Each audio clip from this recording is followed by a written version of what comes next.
শহীদ ওসমান হাদি তিনি বাংলাদেশের স্বাধীনতা সার্বভৌমত্ব রক্ষার জন্য জীবন দিয়েছেন। সুতরাং তার বিচার কার্য নিয়ে যারা তালবাহানা করবে, আমরা মনে করব তারা বাংলাদেশের স্বাধীনতা সার্বভৌমত্বের শত্রু।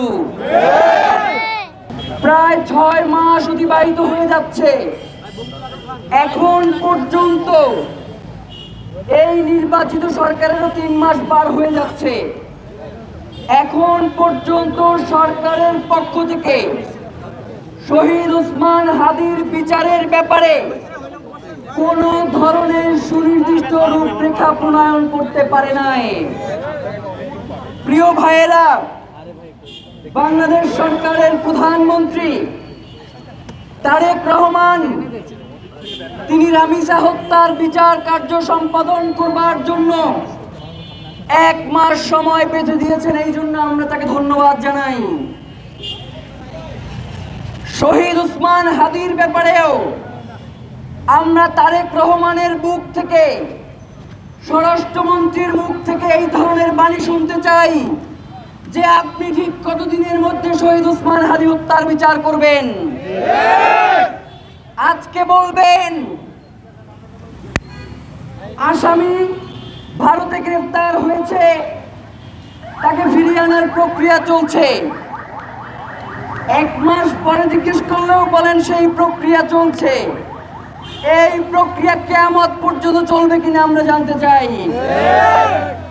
প্রিয় ভাইয়েরা, শহীদ ওসমান হাদি তিনি বাংলাদেশের স্বাধীনতা সার্বভৌমত্ব রক্ষার জন্য জীবন দিয়েছেন।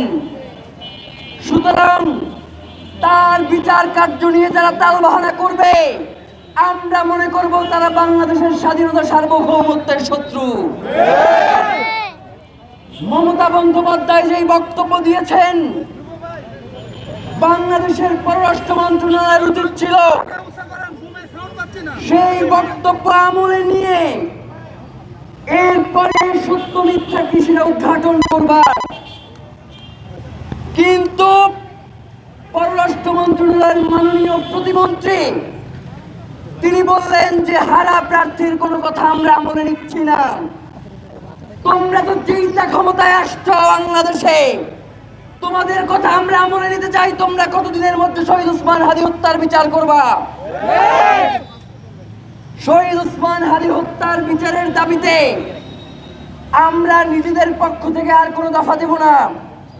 এখন আলটিমেটাম দিবে সরকার, এখন দফা দিবে সরকার। আমাদের দফা এবং আলটিমেটাম দেওয়া শেষ।